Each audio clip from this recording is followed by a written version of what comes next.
galaksi-galaksi tadi miliaran banyaknya, ya. Jadi bisa dibayangkan ruangnya sebesar apa, ya.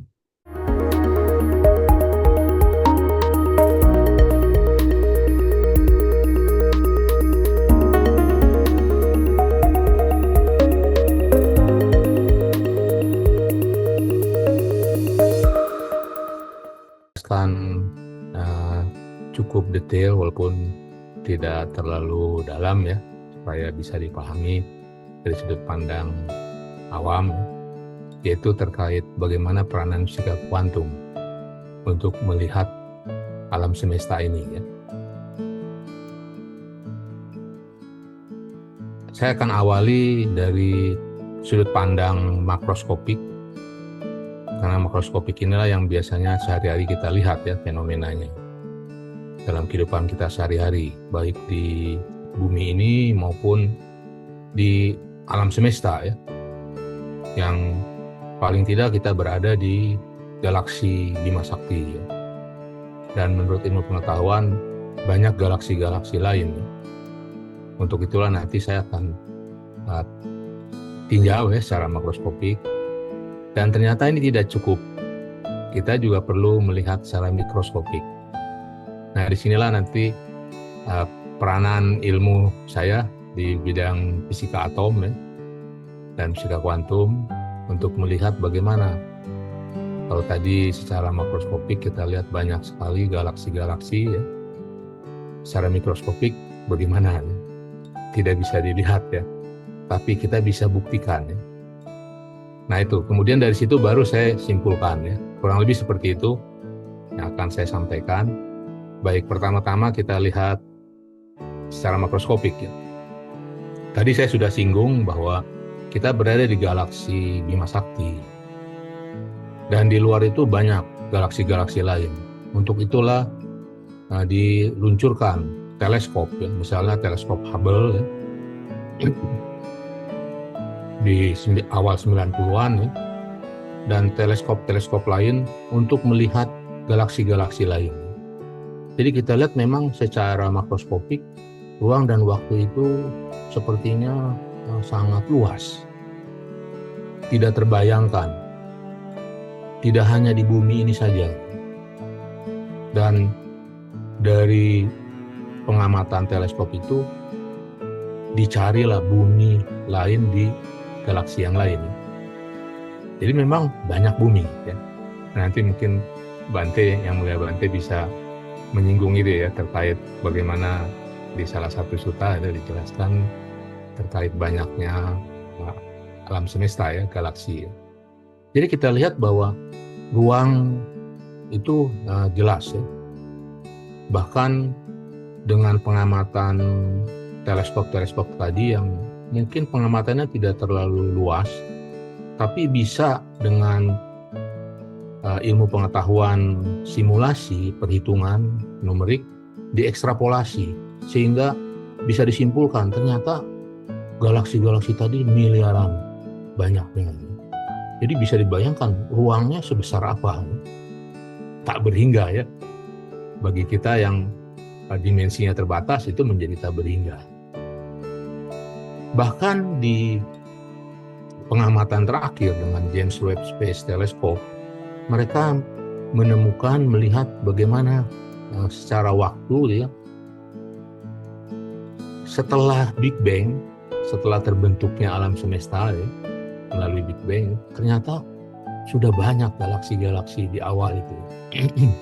Jadi kita lihat secara ruang dan waktu, alam semesta kita ini benar-benar besar, luas sekali. Apakah itu disebut tak berhingga? Bergantung kita, ya. Kalau kita hanya memiliki sudut pandang di bumi saja, sepertinya tak berhingga. Tapi kalau kita sudah punya alat untuk berkeliling di alam semesta, mungkin tidak tak berhingga, ya. Kenapa? Karena dengan prinsip mekanika kuantum, fisika kuantum, kita bisa dengan kecepatan yang mendekati kecepatan cahaya pindah dari satu galaksi ke galaksi yang lain. Dari teori, ya, teorinya. Walaupun secara eksperimennya masih harus dibuktikan. Perlu waktu, ya. Itu pandangan makroskopik, ya. Nah, bagaimana kalau kita lihat pandangan mikroskopik? Nah, untuk itu saya akan mulai dari fisika kuantum, ya. Karena untuk melihat itu nggak bisa secara mikroskopik, ya. Misalnya saya gambarkan di sini, ini ada gambaran skematik dari suatu atom, ya. Kita nggak bisa lihat ini. Tapi dengan teori fisika kuantum, kita bisa buktikan ada elektron di dalam atom. Dan di pusat atom itu ada inti atom yang terdiri dari proton dan neutron. Elektron mengelilingi inti atom. Nah, itu dengan fisika kuantum kita bisa buktikan, ya, secara teori. Sehingga dikembangkanlah di tahun 50-an akhir, ya, melalui persamaan Schrödinger, kemudian ketidakpastian Heisenberg, ya, bahwa ruang dan waktu itu saling terkait. Nah, ini yang menarik, ya. Kalau tadi kan sepertinya ruang dan waktu seperti terpisah, tapi kalau kita lihat benang merah dari pengamatan yang terakhir, ya, James Webb Telescope, ternyata terkait, ya, bahwa bagaimana ruang dan waktu itu bisa menunjukkan adanya perkembangan galaksi-galaksi. Nah, demikian di fisika kuantum itu jelas kaitannya antara ruang dan waktu. Dan ternyata keterkaitannya itu sebagai suatu yang konstan. Nah, ini yang menarik, ya. Sehingga dari sinilah kemudian di tahun 2012 bisa dibuktikan secara eksperimen adanya partikel yang energinya sangat besar sekali, sangat masif. Dan itu setara dengan energi pada saat Big Bang, pembentukan alam semesta pertama kali. Sehingga partikel ini kemudian disebut sebagai God particle, partikel Tuhan, yang menemukan teorinya Higgs. Sehingga kalau kita di fisika tidak menyebut itu sebagai partikel Tuhan, ya. Mungkin hanya orang-orang yang ini, ya, yang secara spiritual, ya. Kalau kita menyebutnya sebagai partikel Higgs boson. Nah, jadi menarik, ya, karena itu sudah diprediksi di tahun 70-an oleh Higgs, ya, ilmuwan dari Inggris, UK. Dan propertinya itu yang menarik. Propertinya itu berbeda dengan elektron tadi yang ada di atom. Kalau elektron ini fermion ininya, tipenya. Kalau tadi partikel Tuhan itu tipenya boson. Ya, kalau boson mungkin dalam kehidupan kita sehari-hari, ya. Kalau kita punya uang, paling mudah kan gitu, ya, uang dalam suasana Imlek, ya. Biasanya yang dapat angpau itu kan ininya pecahan yang besar, ya, yang merah, ya, 100.000. Tapi 100.000 kan bisa kita gantikan dengan 2 kali 50.000. Nah, itu jadi kalau 2 kali 50.000 kan artinya setengah, ya, setengah dari 100.000, ya. Nah, kalau sudah setengahnya itu namanya fermion. Tapi kalau utuh namanya boson, ya. Itu jadi partikel Tuhan itu disebut partikel Higgs boson. Dan itu kalau kita lihat dia ininya menempati ruang itu sangat kecil. 1 dibagi 10⁻18 meter. Tidak terbayangkan. Nah, caranya mudah. Rambut kita, ya, itu satuannya milimeter. Jadi 1 dibagi 10⁻3 meter. Nah, ini kalau dibagi 10⁻18 berarti rambut kita dibelah lagi 10⁻15. 10⁻15 itu berarti miliar juta-juta, ya. Miliar juta, ya. Miliar juta. Kecil sekali, kan. Jadi kalau kita lihat seperti itu, ternyata kalau tadi secara makroskopik dia memenuhi ruang yang luas sekali, ya. Bisa kita katakan tak berhingga, ya. Ini juga sama, memenuhi ruang yang sangat kecil sekali, ya. Kalau tadi plus tak berhingga, kalau ini minus tak berhingga, ya. Sangat kecil sekali, ya. Dan waktunya, ini juga waktunya kalau kita lihat, kita bermain dengan detik, ya. Mungkin 1/10 detik bisa, ya, jam kita, ya. Tapi kalau udah 1/1000 detik nggak bisa jam kita, ya. Ini bukan itu, 10/14. Jadi 10/14 itu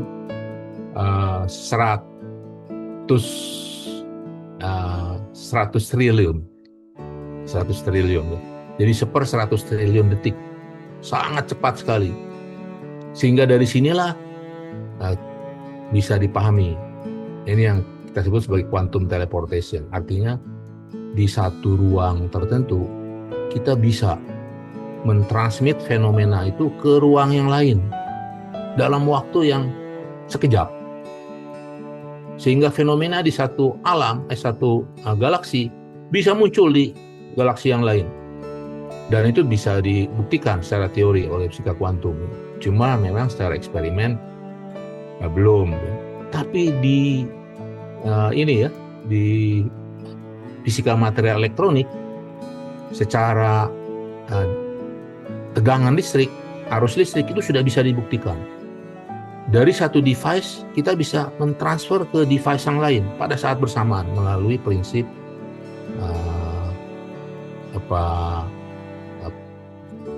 frekuensi ya, transfer frekuensi. Jadi ada peristiwa resonansi antara satu peristiwa dengan peristiwa lain, sehingga peristiwa di satu tempat dengan tempat lain bersamaan muncul. Ya sebenarnya kalau di Buddha sudah biasa ya, tapi kalau di ilmu pengetahuan ini luar biasa. Penemuan itu ya beberapa tahun terakhir. Artinya kalau di dalam device elektronik bisa, nanti bisa kita kembangkan. Manusia juga bisa. Seperti telepati ya, sekarang kan dengan device HP bisa ya. Tapi setelah sekian ribu tahun ya, nah ini juga quantum teleportation yang tadi di agama Buddha sudah biasa ya bagi para Buddha ya. Ini nanti untuk umat manusia biasa ya, bisa pindah dari satu tempat ke tempat lain yang tak berhingga jauhnya ya. Karena tadi alam semestanya tak berhingga. Sehingga dari sudut pandang kuantum ini kita lihat materi itu yang semula kita lihat hanya berupa molekul ya, molekul-molekul kita bisa lihat ya, misalnya air ya, molekul H2O, kemudian terdiri dari atom juga mungkin bisa kita rasakan ya. Tapi kalau mulai masuk ke inti dan elektron tidak bisa. Nah ini butuh fisika kuantum. Dan ternyata proton neutron ini bisa dibelah lagi ya. Itu melalui fisika kuantum ya. Kalau melalui fisika klasik, maaf ya, mungkin dengan hukum Newton yang banyak orang kenal ya, nggak bisa. Karena kalau hukum Newton untuk makroskopik pun hanya untuk yang skalanya meter sampai kilometer ya. Tapi kalau skalanya udah tahun cahaya seperti tadi galaksi, tidak bisa. Itu butuh fisika kuantum juga. Nah dari situlah kita bisa memahami mengapa di sudut pandang mikroskopik ruang juga sama, tak berhingga, tapi makin kecil ya. Waktunya juga makin cepat. Sehingga akhirnya lahirlah teori-teori baru, misalnya sekarang muncul teori Grand Unified Theory. Jadi teori antara teori gravitasi Newton, teori elektromagnetik Maxwell, teori weak interaction, strong interaction yang dirumuskan oleh para fisikawan atom dan fisikawan nuklir ya, digabung menjadi Grand Unified Theory. Nah dengan Grand Unified Theory inilah nantinya diharapkan ya fisika kuantum dengan kosmologi ini ditambah eksperimennya ya melalui akselerator dan teleskop kita bisa merealisasikan quantum teleportation tadi ya. Sehingga kita bisa membuktikan memang ruang dan waktu itu luas sekali, tak berhingga ya. Nah, akhirnya saya simpulkan ya dari dua sudut pandang tadi bahwa alam semesta itu sangat luas ya, secara makroskopik. Secara mikroskopik juga sangat luas. Maksudnya sangat luas, makin kecil ya. Tidak bisa kita lihat dengan mata. Membutuhkan teori ya, membutuhkan perhitungan. Sehingga bukan hal yang mustahil ya untuk merealisasikannya ya, dengan perkembangan eksperimen melalui akselerator dan teleskop ya, kita bisa membuktikan bahwa alam semesta itu tak berhingga. Demikianlah ilmu pengetahuan terus berkembang ya, kita lihat. Kenapa? Karena dalam upaya menjelaskan berbagai fenomena-fenomena yang sebelumnya itu aneh gitu ya. Dan itu harus dijelaskan. Makanya ilmu pengetahuan berkembang. Tentunya perkembangan ini diutamakan bukan untuk ini ya, untuk hal-hal yang tidak baik, tapi untuk kebermanfaatan. Bagi siapa? Bagi kita ya, makhluk hidup di bumi ini, umat manusia. Tentunya kalau manusia juga merasakan manfaatnya, makhluk-makhluk lain juga akan seperti itu.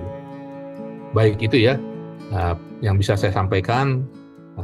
Mudah-mudahan cukup jelas ya, nanti kalau kurang jelas bisa ditanyakan. Terima kasih atas perhatiannya, semoga apa yang sedikit ini bisa memberikan ya kontribusi bagi mungkin yang mendengar di sini, bagi Universitas Nalanda ya, untuk menambah wawasan bahwa ada ilmu pengetahuan yang seperti ini. Terima kasih. Namo Buddhaya.